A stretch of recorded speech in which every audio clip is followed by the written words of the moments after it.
You know what, Pierre? I think we should make an apple cider today. What do you reckon? Yeah, I reckon it's a great idea. We haven't done any apple cider since I first started brewing, have we? Yeah, no, we haven't. Stick around, guys. We're going to make an apple cider today. Cool.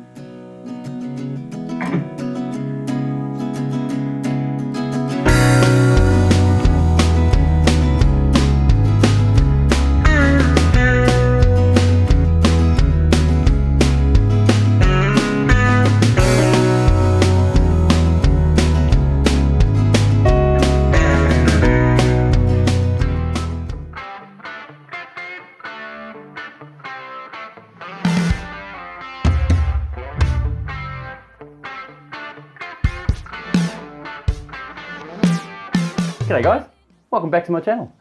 Today I'm going to do a Mangrove Jack's Craft Series cider. It's going to be an elderflower lime flavour. Bloody beautiful, I reckon. I'm hoping it is anyway, and what I've been told, it's going to be a good tasting fruity cider. Very sweet, because I don't mind a sweet cider, easy to drink for me. I don't mind a mild mid-strength sweetness as well, but that's my opinion. But I'm going to do it fully sweet so my wife can drink it too, and she'll probably enjoy it, and family members, so it'll be quite good. It rates at 5.2% alcohol volume. It's also 23 litres that's going to go into my fermenter here. Let's get stuck into it, shall we? So as usual, we'll unpack the pouch. First I've got to cut the pouch open with a pair of scissors. So give the old scissors a bit of a sanitizer. This is sanitizer I keep in a bottle. Just for this sort of reason, just to keep things sanitized before I use them. It might not be necessary for this, but I'm going to do it anyway. This stuff's been in a lot of people's hands, so we're better off keeping that clean. So I'll give this a snip. Straight through. There's two pouches in here, so I've got to just cut it in such a way. So hopefully you guys can see what I'm doing here from the other camera there. And see what it comes out like, shall we? Ooh. Alright, oh, I can already smell that apple cider. It's wonderful. Yes, apple cider, alright. So what we have, have a look, I'll grab the little camera and show you what's inside.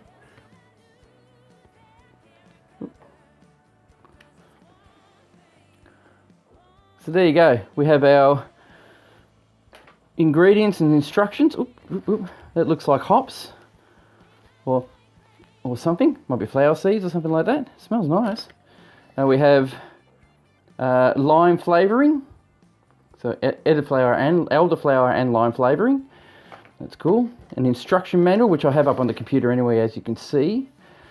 We have cider yeast, number 2, or MO2. We also have a different kind, it's a sweetener, so something to make it sweet. So they recommend maybe using half that if you want half the sweetness, and whole thing for a nice sweet. And it actually says it there if you can see that. Awesome. So it looks like about it in the packet, and there's our concentrate. It smells wonderful, it really does. So I'll break open the instructions. It looks like the instructions are pretty much what they are up there on the screen, if you can see it. So we're looking at, please read this first, which I've done, which is on here as well. That's the same instruction manual. It pretty much says that I need to clean and sanitize the fermenter, which I have done. I also have to remove the sachets from the dry compartment in the pouch, which I have done. And sanitize fermenter and squeeze out the remains. Right, so I've got to pour the apple cider concentrate into my fermenter. So I now have to tip this out. I'll be back with you in a minute. Okay guys, so it's empty. I shook it up a little bit to get the sanitizer all through the edges and all the sides of the actual fermentosaurus. This little bottle I'm going to close off. I'm going to actually close this cap here. Then my concentrate will pour in, so it doesn't go into the bottle. I don't want it to go in the bottle yet because I'm a bit worried it won't mix properly. So I just allow that to be turned off for now, and then I'll crack it open later once I've mixed it.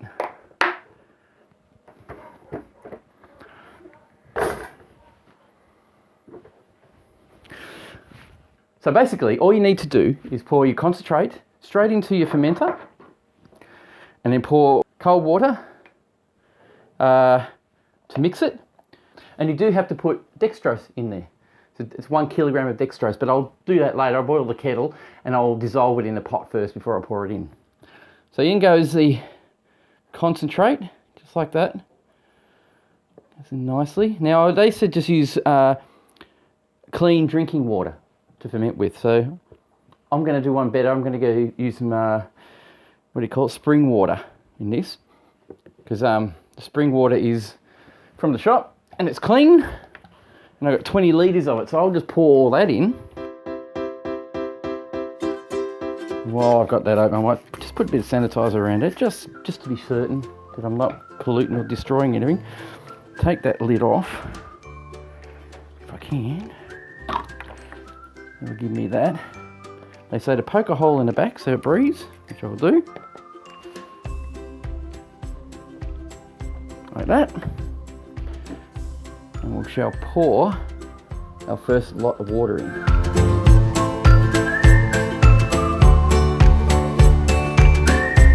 That's 10 litres.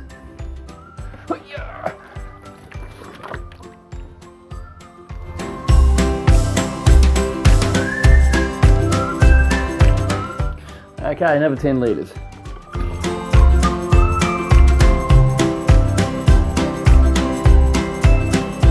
So it's 2 bottles. That gives us 20 litres. I've got 3 litres boiled in the kettle over in the kitchen there. So I'm going to put a heap of dextrose in there now. Mix it all together and then follow the rest of the instructions as I go. Now apparently, I'll just pour the rest of that in. Look at that, still a bit there. In the instructions it just says squeeze out the excess. So I'll just squeeze out the excess. Yeah. You could probably put water in it, but you know, you don't have to worry about it so much. No. Wasn't a lot left. Done. Okay. So now checking out the instructions, I'll get that screen back up so we can look at the instructions. On the instructions, if you can see this properly, I'll zoom in so you can actually see what I'm doing here. 3 litres of boiling water to the fermenter, but I can't do that because there's a fermentosaurus. The fermentosaurus will melt, so I do the cold water first, even though that removes sachets from a dry compartment into the sanitized fermenter squeezes remains. So we did the contents of the wet stuff first, then we'll put the cold water in first because the fermentosaurus can't handle heat.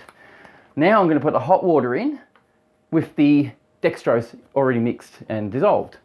Top up to 23 litres, but I've got about 3 litres in the kettle ready, so it doesn't matter. It's going to be 23 litres. And check the temperature. If it's between 18 and 28 degrees Celsius, we can pitch our yeast. And above ice cold water. Yeah, and it tells you to keep it cool as you go. And next bit is dry hops, if included. At this point, they will be required on later. Do not add a cider essence. So we don't add the essence or the flavouring, and we don't add sweetener at all. But I think, looking at the instructions here, comes with any additives of sachet like this. And chips, please add them to the fermenter now. And I'm pretty sure this is a tea bag type, so this will just drop straight in, just like that. And oh, it smells good. And that's in. So that will now soak into the wort, which is what the cider is, wort, and bring out the flavours from. They look like flower petals, to tell you the truth. So that's done. So now I'll just go and get my dextrose, which is I've got a big bag here. I've got a 500 grams from Firkin Cellars, which I'm not going to use today. I do have a spare bag of 1 kilo, which is what I need to use today. I got from the local store in Traralgon, and I'll use that today. So we'll pop that in and we'll see how we go from there. Be back. Okay, I've got my dextrose, or 1 kilo, dissolved in about 3 litres of water. This is going to be ominous. It's going to be a problem, I think. I hope not. But we'll try and not spill it. What do you reckon? And there we go, spilt. I don't have a funnel. It's something I'm going to have to invest in, as a good funnel. So that's the dextrose poured into the fermenter. So all I do now is grab my stirring stick Right, got my stirring stick. It's a metal one, but what do? I'll give this a quick aerate. Stir up a bit.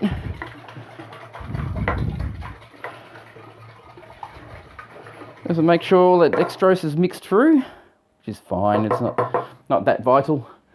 Pop that in there. Now remember, I sanitized everything as I went. You always have to do that.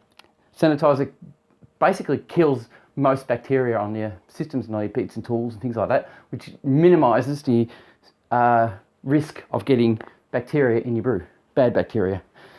So I'm saying that, I left my squirt bottle out there. I'll be back. So after saying that, that's all mixed in. I always try to keep everything sprayed and sanitized as I go, just to make sure that I don't get bacteria that's already on the surface of items, because that's one thing you got to try and avoid, is as many bacterial products you can. And now from that I whack on my lid. You didn't remind me, I have to put my yeast in. Okay, so what I'll tell you now is that the temperature should be between 18 and 20, what did it say? 18 and 28 degrees Celsius. And at the moment, it's at 20 degrees. So it's perfect, it's at 20 degrees. Our water here is nice and cold at the moment, so things are nice and cool. So again, I'll sanitize the yeast packet. Give it a wipe. And this is MO2. So it's a cider yeast. Crack that open. And we'll pitch that straight into the fermenter. I will have to move that tea bag out the way by the look of it. So where's my spoon gone? That's still clean. So put that there for now. Nope. Try and sink it a little. There's a little issue I never thought I'd come across. That bloody... it's in the way. Alright, I'll get this. We'll just pour that straight in. That's our yeast, pitched. Give that a bit of a stir. Doesn't say you have to, but I'll do it anyway. That way my little tea bag of flavouring doesn't soak up the yeast. So, okay. We're ready to pop the lid on now. And again, I'll just quickly spray that again because it's been on the surface somewhere. Pop that in. Tighten her up. Put some sanitizer in the airlock, little airlock. Little airlocks have a little top on it like this. They basically help float the bubbles so they don't pop back in and it doesn't feed back in itself. You fill it halfway there with sanitizer, water, alcohol. I've seen people do that before and it works. The lid basically creates that airlock once you put sanitizer in. So you squirt the old sanitizer in. This is what I do anyway, and it always worked for me. This way, if bacteria does get on, there we go, get in or get on top of it, it gets killed before it even goes into your metals. So there you go. So I filled it up to that line. It's good enough. And I'll just whack that on top of my little outlet. Whoop. Pop the lid on. And we're ready to go. So this little bowl here is a trube catcher. It'll actually catch your trube. Most of the yeast will build up in here. You can actually take that off halfway through or to the end of fermentation. That way you haven't got dead yeast floating around in your brew. So it helps with the flavouring. You can keep the flavouring, keep the yeast and then reuse it in other batches. But a lot of people do that. I haven't. I haven't learned how to do it. Haven't really bothered to learn how to do it because yeast is so readily available anyway, so why keep it? So yeah, that goes on the bottom of our fermentosaurus, which I made a mess of, by the way. Screw that in. What I'll do, I'll get the little camera again. Just show you what I'm doing with what I'm doing here. So all I'm doing here is just cracking the, as you can see, aerating the wort, and all the yeast is going into that little bowl now, which doesn't matter because that will quickly accumulate and become a vital little piece of process. So guys, we're at the end of the process. As you can see, I've done everything it says to do. Fit the airlock, which I've done, and have to dry hops. See if you have dry hops after 4 days, check the specific gravity. That's not hops. I don't have dry hops. Anyway, you just got to check your gravity, which is what I'll do in a minute, and then I'll let you know what that is. I'll pop it up on the screen. I've got to do it the hard way now because I forgot to do it beforehand. So I'm going to have to open the cracker valve and put it into a little tube and test it all, and I'll let you know anyway. So we're at the end. So basically it takes about 6 to 7 days to ferment, depending on the temperature, and we'll just work out from there. So what do you think? Did you enjoy doing that? Yeah, I did. Thought it was great. Beautiful product. Yeah, I did too. Yeah, I thought it was great. Yeah. Thanks for watching, guys. Thanks, mate. It's bye from me. See you for me. See you again. Ciao.